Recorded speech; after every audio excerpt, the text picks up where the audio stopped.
Dr. Kent is the Director of Counseling Services here at the University of Washington School of Medicine. He's a clinical associate professor in the Department of Psychiatry and Behavioral Sciences. His undergraduate degree was in psychology at the University of Rochester in 1976, and his PhD in clinical psychology at DePaul University in 1983. He's a diplomat in the Board of Clinical Psychology and the American Board of Professional Psychology. And in medical school, the stresses on the student are intense, and all students at the University of Washington are required to meet at least once with one of the members of the counseling service, and that is Dr. Kent's job. He's the director of the UW Medical Student Counseling Service and a clinical psychologist with experience working with diverse populations. So, Dr. Kent, come on up. Thank you. Well, it really is a pleasure to be here. I know all speakers tell you it's a pleasure to be here, but as a psychologist, it really is a pleasure to be invited to speak in a school of medicine. I think it speaks volumes to how the School of Medicine looks at mental health issues and how we address the psychosocial needs of students. And I was astounded when Dr. Mengert was putting those issues up on the board. And I guess I always knew that so many medical problems had psychosocial bases, but when you really look at it, it is pretty astounding that the primary healthcare problems in this country really are related to psychosocial issues.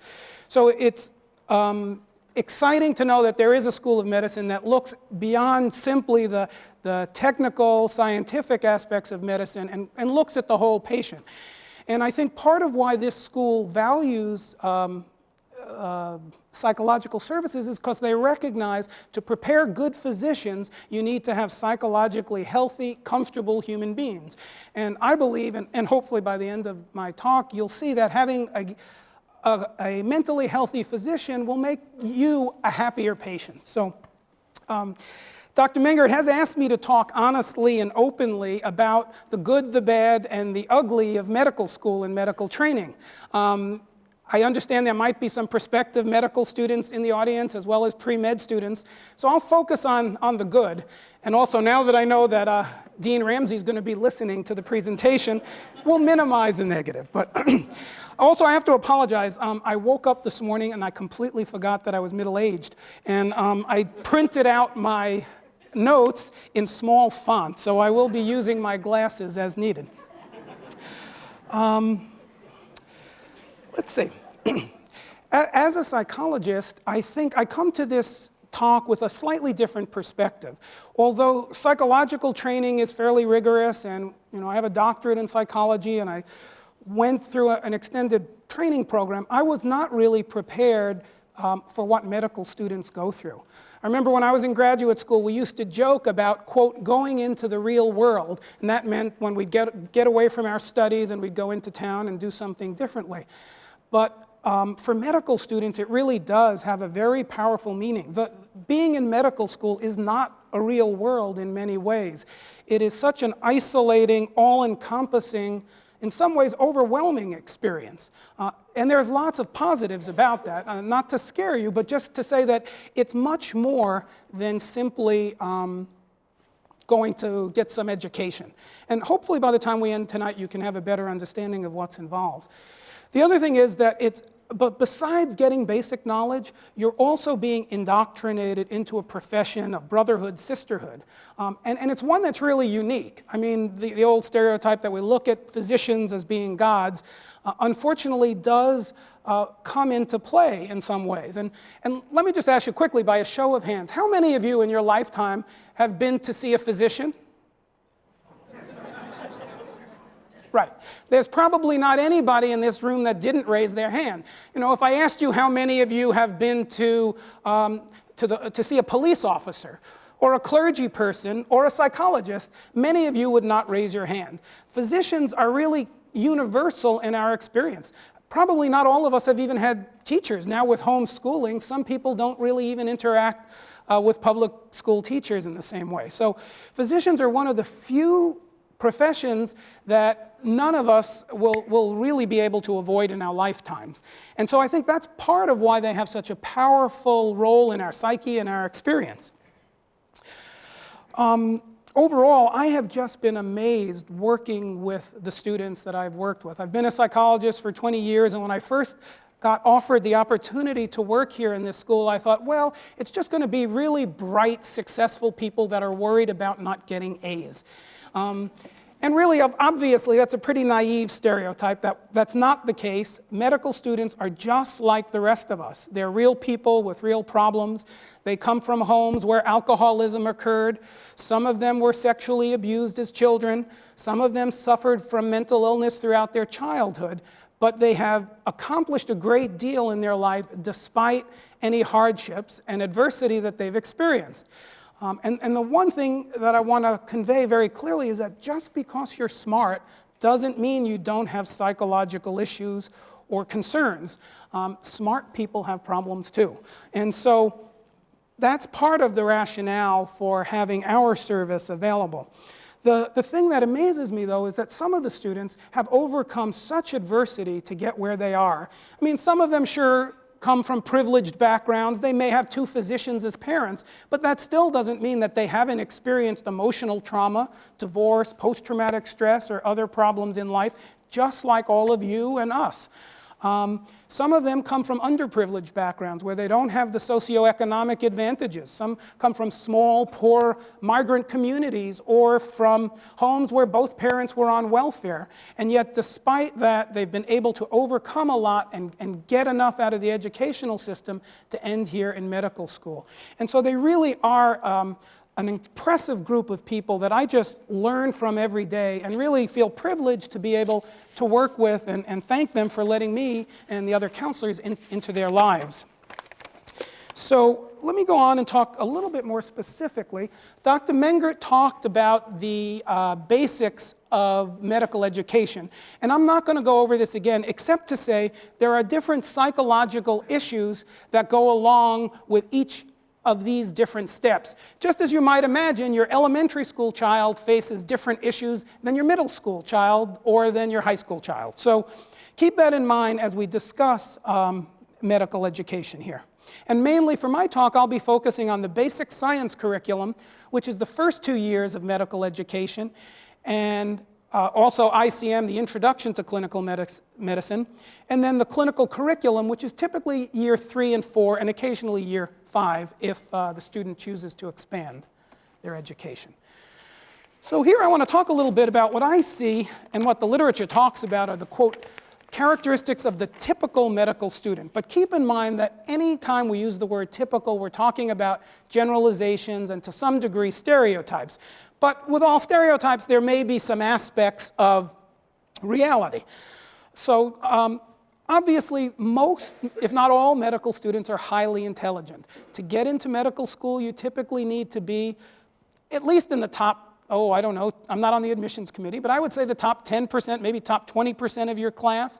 You need to have good grades, but that's not enough. You need to be, in some respects, an overachiever. You need to be engaged in extracurricular activities. You need to know about politics. You need to know about the healthcare system. They ask very tough, demanding questions in the medical school interview. Oftentimes, they're looking for students that have had some life experience other than just coming from college. Not always. We have many younger students that come right from college, but typically they've done more than sit in class and get A's. They've done had some amazing achievements, volunteer work in various communities, traveled abroad, created programs in their high schools. So they're really very hardworking and ambitious people who have succeeded in more than just their academic life. We have students who are musicians. We have students who are talented athletes. So the admissions committee, for those of you pre-med students out there, don't feel like you just have to take organic chemistry and get A's, that they're looking for people who are broad-based in their perspective. Okay, medical students, of course, are hardworking and ambitious and goal-oriented. Well, what does that mean? I think any successful professional has to have a degree of motivation, and they have to be willing to work hard. But what I've seen in medical students is that it's notched up to a whole nother level. We've all heard of the so-called type A personality. The medical student exemplifies the type A personality. Medical students that I've worked with are never comfortable being average, that to get this far in life, they've had to succeed and exceed. You can't be in the middle of your undergraduate class generally and get into medical school. You really have to be in that higher echelon, and so you're always striving. You've got this strong competitive bent about you, because many medical students will tell you they've wanted to be doctors from the time they were 4 and 5. Some came to it later in life from their own personal experience, maybe being treated in an ER by Dr. Mengert one day when they broke their leg, maybe somebody inspired by their primary care doctor in rural Idaho. But most students feel a calling. As Dr. Mengert said, it's a vocation. For many students, most students, it's not just a job, it's not just school, it truly is a calling, it's something they feel a strong passion for. And because it takes so much sacrifice and effort, you really need to have that degree of passion. What I find in these high-achieving folks is that even their downtime, if you will, is not really downtime. Their recreational activities are rarely watching mindless TV or reading the funnies. Their recreational activities oftentimes are rock climbing, snowboarding, high-risk skiing activities. Even their recreational activities are very challenging and motivating. So there's also this extreme pressure from within to succeed and achieve and accomplish. It's not the stereotype of the overprotective or the high-powered parent pushing them. What I see is many times I hear from students that it's an internal voice telling them they're not working hard enough, they're not doing well enough. Their parents don't care if they're doctors or not. They're driving themselves. So many folks are highly ambitious, highly motivated, driven, and competitive. And you need to be competitive to get into medical school. Once you're here, the reality is, from my perspective, you don't have to compete. I think the school is really careful in selecting students they believe can succeed, and students compete against themselves. It's not everybody here that graduates will get a decent residency and will go on to be a good physician. Students don't always believe that, and I try to help them see that. They really don't have to compete against their colleagues, because there's many residencies across the country. All the students are not applying to the same residencies. It's not like we have 100 undergraduates at the University of Washington, or maybe 200 or 300, that want to come here for medical school, and this is the only game in town. So there is this level of competition at the pre-med level that medical students don't really have to feel, but they do. But I think the most important issue that I see that drives the medical student is this sense of perfectionism, or the need to be a perfectionist. It seems to me many times in many of the students I see, good is never good enough. Being in the top 10 is not enough sometimes. There's this innate sense that to get where you want to go in life, you have to be at the top. And again, that might be very helpful in middle school, high school, and college. What happens when you get to medical school is you have this rude awakening. Imagine that your whole life you're in the top 10% of your class, and then you show up here with 178 other students who are all in the top 10% of their class.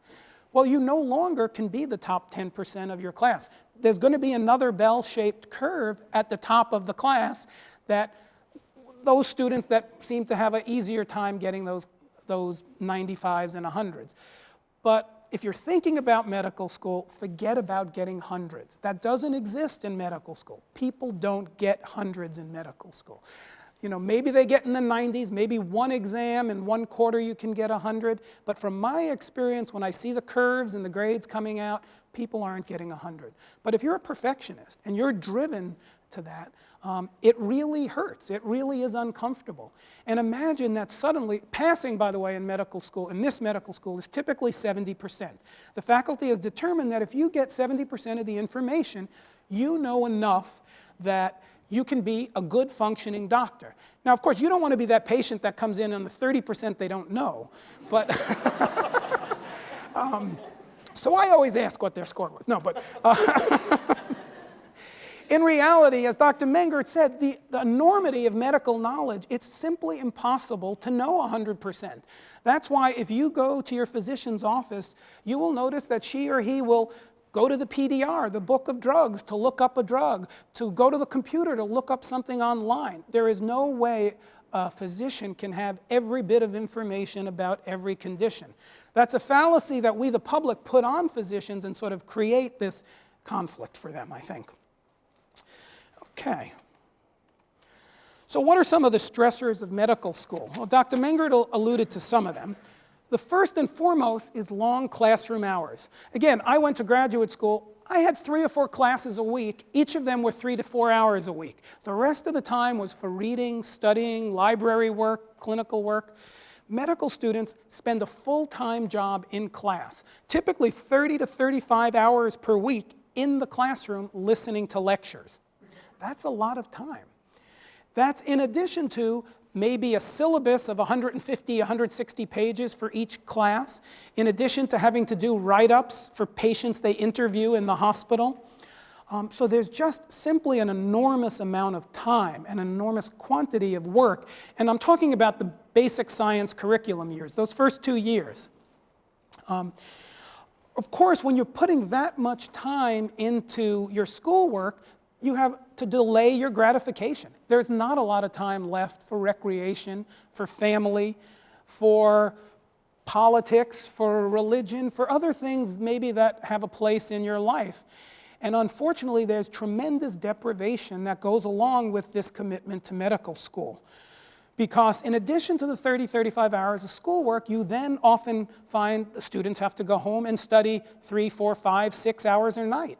For some students that it comes easier, perhaps they can get away with just reviewing, spending a couple of hours. But for students that maybe struggle a little bit with the sciences, maybe students that majored in other fields, they literally come home at 5:30 at night, grab dinner and study till midnight and then go to bed and start all over again. I had one student who really struggled with this perfectionist tendency. She literally scheduled her days from 7:30 in the morning till midnight, and she built in 15-minute breaks for bathroom time, half-hour breaks for lunch, and you'd think she was on a job in a factory in the way her life was programmed. But that was the only thing that she could do to help herself get through the day and feel like she could absorb enough of the work and have enough time. Now, fortunately, that's an extreme, but it's not an extreme to say it's an enormous commitment of time and energy, and there is terrible delay of gratification and deprivation. There's limited time for families and friends. If you come in with a spouse or significant other, your partner has to be committed to your medical education. There's no way your relationship can last unless your partner is 100% on board and fully committed to the process, because you don't have a whole lot of time for your spouse or partner. The problem becomes if you don't have a spouse or partner and you're single and you want to find one, there's not a whole lot of time to find one. That's why medical students end up dating other medical students. They're the only people they see in the course of the week. And that's a whole nother set of problems which we'll skip.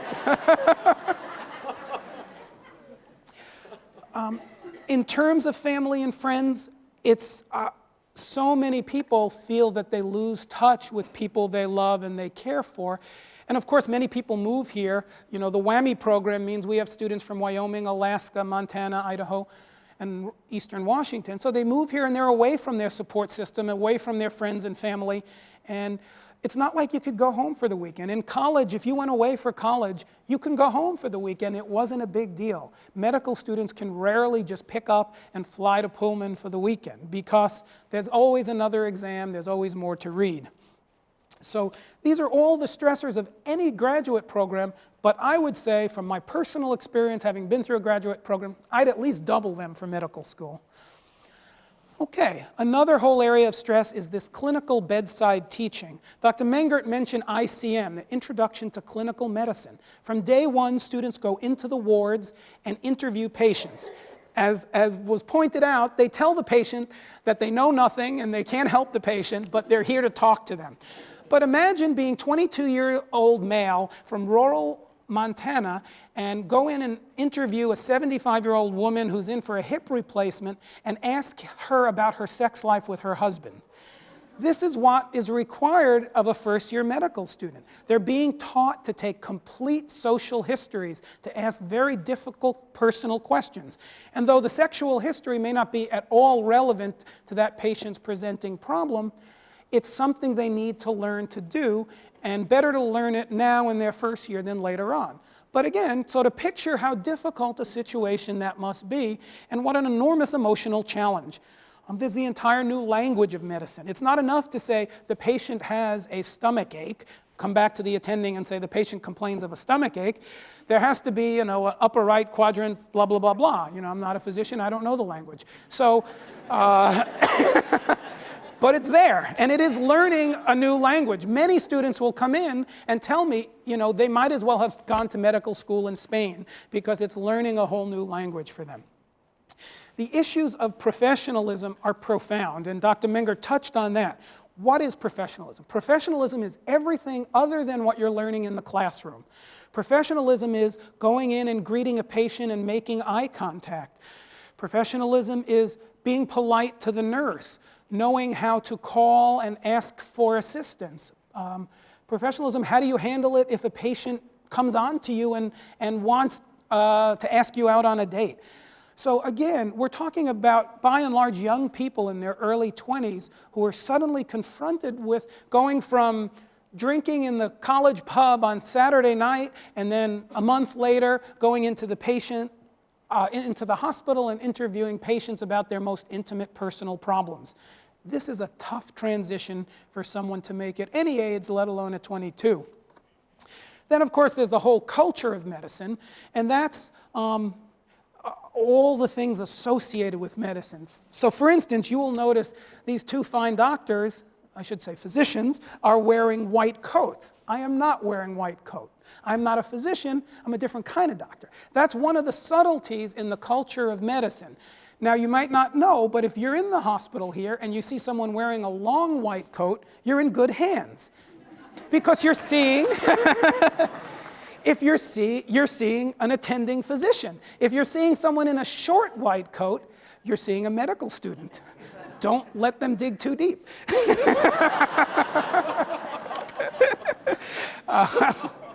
So those are some of the subtle cultural issues of medicine. Dr. Mengert also talked about the debt and financial limitations. The average student here at University of Washington does far better. Because we're a state-supported institution, I think the latest statistics indicates about $90,000 of debt. That's still a lot of money. I mean, for $90,000, you could probably buy a garage in Seattle. So,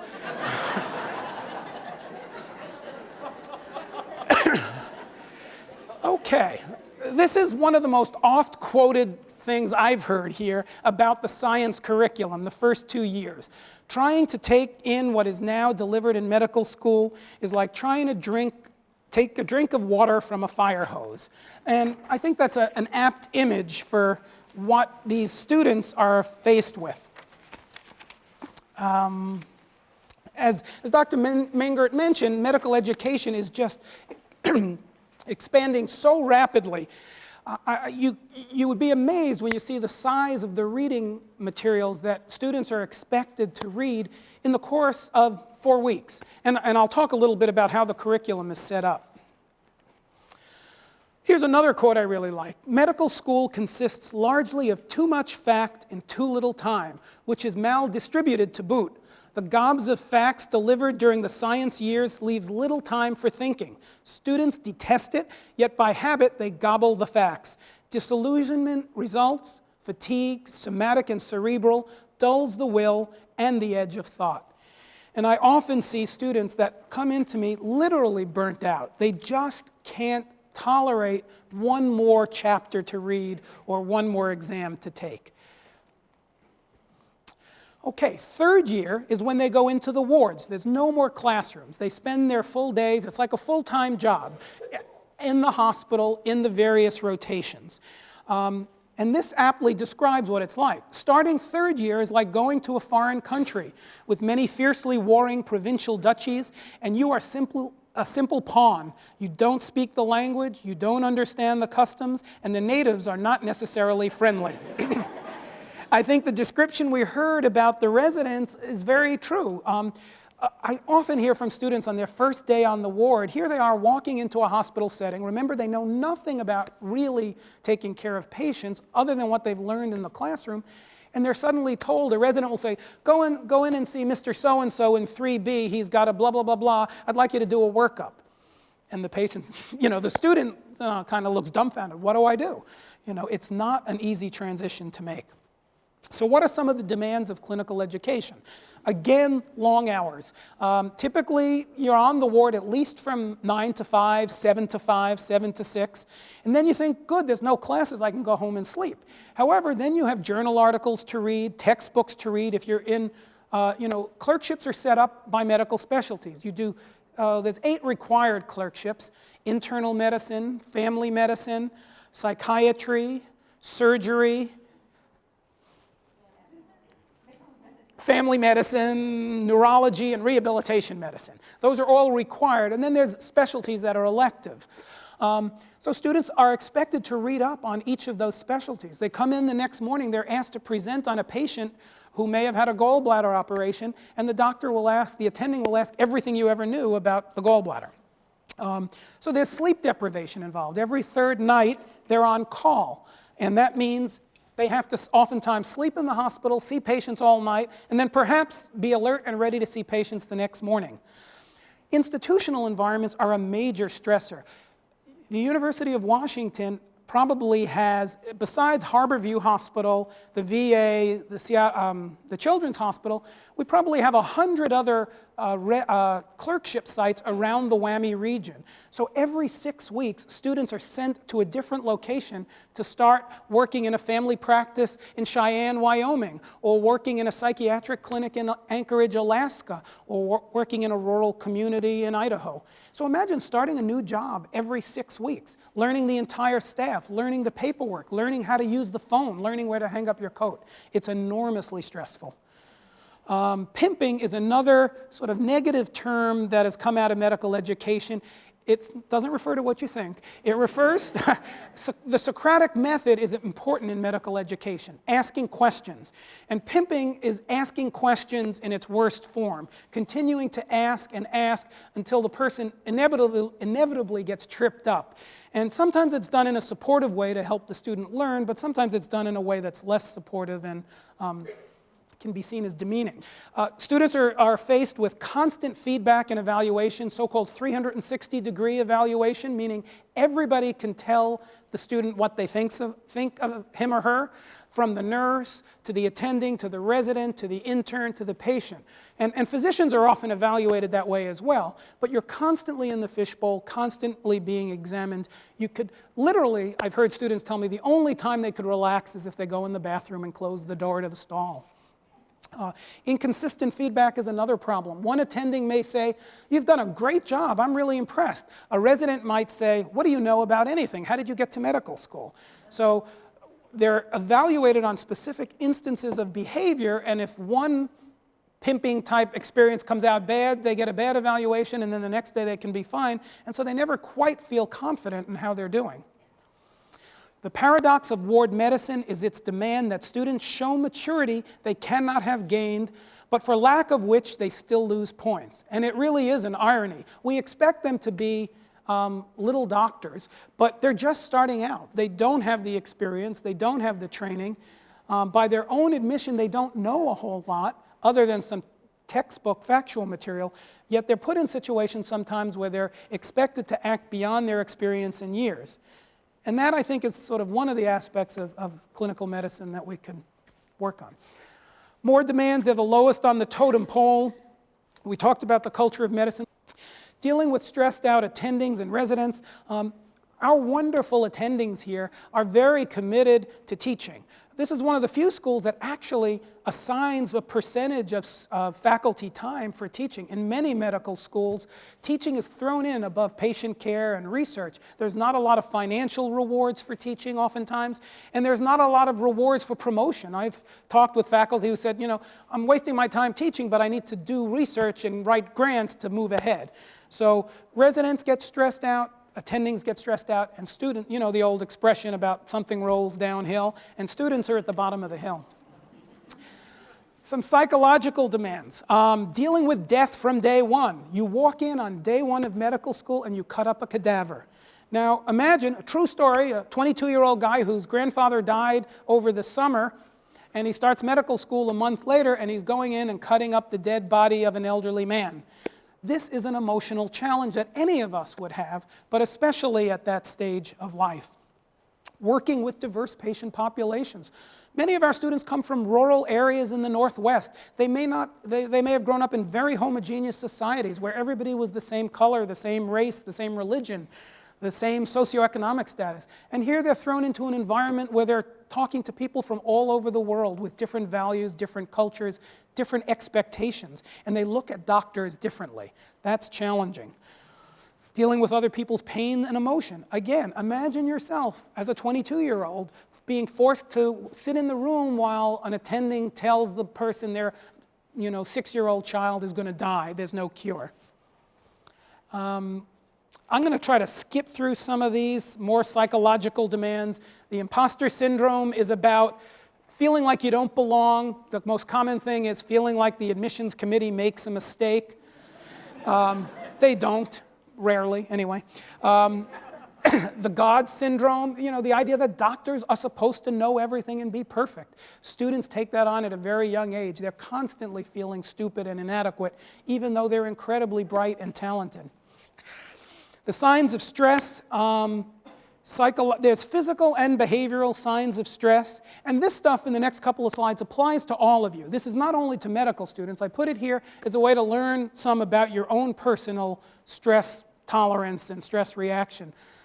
Stress takes a physical toll on our body. It has physical components, but it also has behavioral and psychological components. And paying attention to these gives you a clue of whether you're experiencing stress.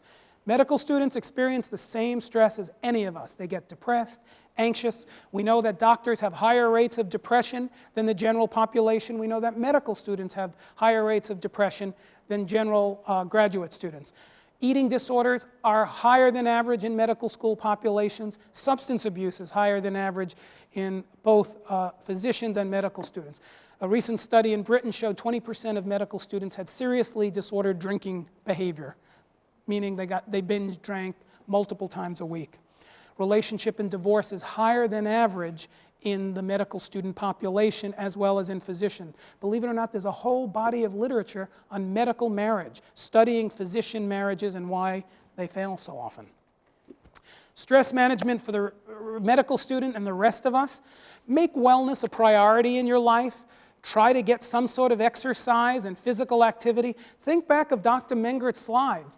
All those things, all those physical health conditions could be prevented by developing a health and wellness plan for yourself. Now, none of us is perfect at any of these, but if you pay attention to some of these, you're more likely to extend your life and reduce the injurious effects on your health.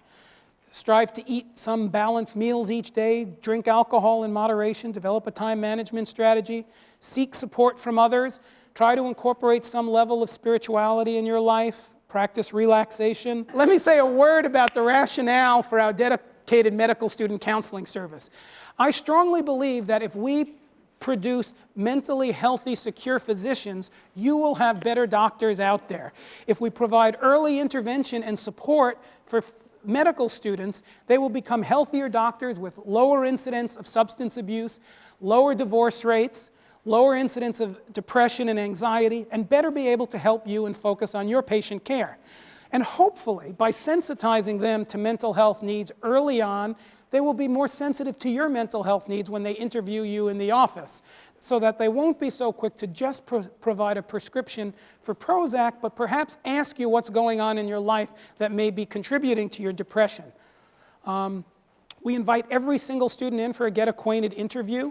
We have a very rich resource here. We provide free confidential counseling for students and their significant others. We believe that if the spouse is having trouble, it impacts the student, and therefore we offer couples counseling as well as counseling for the significant other.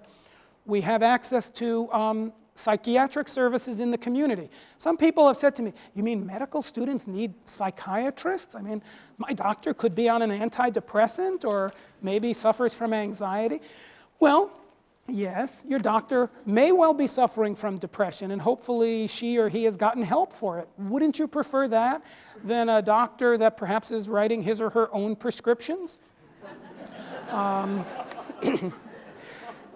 We offer a bunch of wellness resources. We do time and stress management workshops. I believe strongly in prevention. I don't want to wait for students to develop depression and anxiety and come in. So we try to offer a whole host of seminars, giving and receiving feedback, learning how to take the barrage of constant negative criticism. Maybe a baby. If you're married and you're thinking about having a child and you're a woman in medical school, that's critical. It's really hard to figure out when you have enough time to have a baby, or when you even have enough time to get pregnant. We offer free yoga classes. We get donations from the Friends of the School of Medicine, an auxiliary group that gives us money to provide some of this programming. We have a remembrance ceremony for the cadavers. It's a very respectful way of acknowledging how difficult it is to deal with the deceased and appreciate those who donated their body for their education. We have a wellness library and some other wellness resources that I'll skip through. Other support services. Students have access to tutors. They have access to learning specialists, to advisors to help them with research, career counselors to help them choose what field of medicine. All this is very good. It's good for you as a patient, because that means you're going to work with a physician one day who hopefully will have it together because they've had the support and resources they need. Just to let you know, I'm delighted to report that 40% of a recent graduating class accessed our services. That's a wonderful number. That tells me that the stigma about getting professional help is down. Some of you may have seen the studies that shown, recent Consumer Reports national study showed 49% of Americans reported having accessed mental health care for either themselves or a loved one. That's a good sign. That means it's better that people get the help before they commit suicide, before they become alcoholic, before they cause drunk driving accidents. A couple of anonymous comments saying that this service has been very powerful and helpful, and one I always must include, I call it my scary comment. Someone wrote, if someone is stable enough to get into medical school, they're stable enough to get through. If not, maybe they need another profession. That comment really disturbs me for obvious reasons. This is a person that has no psychological awareness or insight. This is the person that's at risk to become addicted to medication or become depressed when the stress of the job becomes overwhelming. So stress happens, and manage it so it doesn't manage you. Thank you.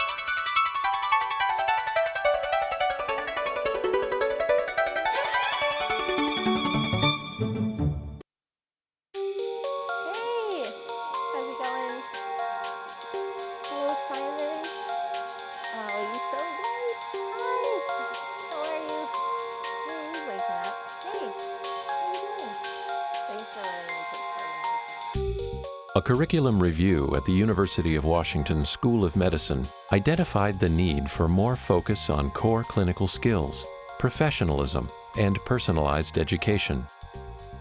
Throughout their education, students take part in a unique program called the Colleges. Within 5 colleges staffed by 30 faculty, small groups of second-year students spend half a day each week at the bedside, working with patients, and a faculty mentor. This mentor guides the student for the duration of their education.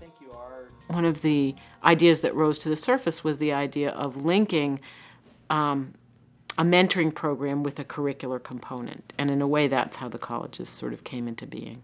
So the colleges are a way of assigning students right from day one in medical school to a college mentor who will know that student, develop a relationship with that student, and work with that student, particularly in issues of clinical skills, throughout their 4 or 5 year journey in medical school.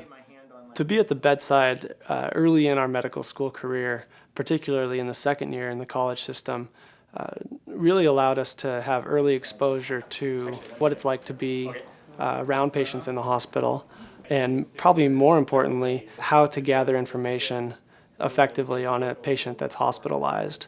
The college system was great for that. It gave us one person we could always expect to see weekly, someone who could watch our development and could kind of direct us. Blood pressure was 116/65 and his respirations were 12 to 13 in regular. Talking to patients, giving feedback about how that was going, and having that early on is going to build habits that they continue through the rest of their life. Take care of yourself. Okay, you too. All right. It's nice to meet you all. Yes, thank you. Yeah, good luck in your careers. Thank you. One of the important outcomes of our college system will be that our graduates will be more comfortable and skillful in relating to and caring for their patients. In general, I believe that our college system will produce physicians with more skilled professionalism in their approach to their patients. Ms. Burke is a 44-year-old female who came in. I think it's really important to learn how to present a patient with dignity and to learn how to present a patient with enough respect that you would feel completely comfortable to have that patient in the room with you when you were presenting them. We talked about professionalism. We talked about one of the things I think we're going to talk about today. The college faculty group as a whole has become a very rich learning community itself. It's an incredibly inquisitive, dedicated, highly professional group, very value-driven. Clearly puts patients at the center of the training of medical students and clearly puts medical students at the center of medical education. Dr. M.H.S. as my mentor, she knows our strengths and weaknesses, and I think she also knows our motivations. I think developing how to do that differential is that will develop throughout your entire career. I mean, I still work at it, you know? It's valuable. I think it's very valuable to know that Dr. M.H.S. as a mentor is there to just talk with and debrief with, if nothing else. It's amazing how a small group of 5-6 people in your college group, how they can provide totally different aspects or reflections on a certain situation, and how you can learn from such a small group of people, and in a very non-threatening way, in the presence of one faculty member. You may insert parts of the history into the physical or parts of the physical. I heard a little bit from both presentations today, and we're just starting, and we'll make you more aware of it as we go on. I think they get a more comprehensive and more consistent educational program in terms of their tools for clinical medicine. How to do a complete history, how to do a complete physical exam, what is the clinical reasoning involved, and how to do a very good oral case presentation. And it's pretty hard to practice patient-centered care unless you can remember that the patient sits at the center of the experience. When you go to the bedside, that's exactly where they are. It was interesting hearing that doctor and them talk about all the different aspects of my disease that nobody talks about. So it was a learning experience from that point of view, yeah. And a lot of patients have a lot of experience being patients, and so they've sort of seen it all in terms of physicians, and they can pinpoint what's of value to them and almost of universal value to all patients. That immediacy, that urgency of learning is one of the most motivating things in the world. It's one of the most exciting things in the world. You know, part of what happens when you take histories is you get a little piece from here and you get a little piece from here, and it all comes together, and it will happen so often to you during your careers that you're telling somebody about a patient, and you walk into the room, you start talking to the patient says something totally different. doesn't mean that you were wrong. It just means that remembrance is something, it's a dynamic process. So there is no redness. There isn't, what else is there? It's not tender. There is nothing more powerful than say, no, let me show you how to do it this way. Reading a book doesn't give that to you. But you might feel the thrill, put your stethoscope there. Brewery might also sound similar. Never as this If loud. you guys want to put your stethoscope on, just don't be bashful. Just go ahead and All right. do what you got to do. One of the greatest things is the look in their eye when they first hear the murmur. It's just like a light bulb went off. Can you hear it? Yeah, it's quite striking. Yeah. And at the end of the year, typically we've got them ready to walk out onto the wards, into a clerkship, and not be that deer in the headlights, but to be ready to go, ready to work, ready to really pitch in and run with it. To make the kind of commitment that the dean made to fund 30 core faculty to spend as much time and energy and effort revising a curriculum and trying to teach it at the bedside is certainly unique to this institution to the degree that we're trying to do it. It's been rejuvenating for the faculty. It's rejuvenating for me as dean to see the faculty so engaged in teaching what is basic to medicine. I think that's great. I will always remember the skills that they helped me to develop and the role they played in my schooling. And I love them all and for their uniqueness and their sincerity and their commitment to medicine and their knowledge, probably more so their knowledge. And so I will always sort of remember that, and it makes me happy. It cements in the student what they came in with: dedication to patient care, dedication to service, and that real compelling desire to be the best they can be.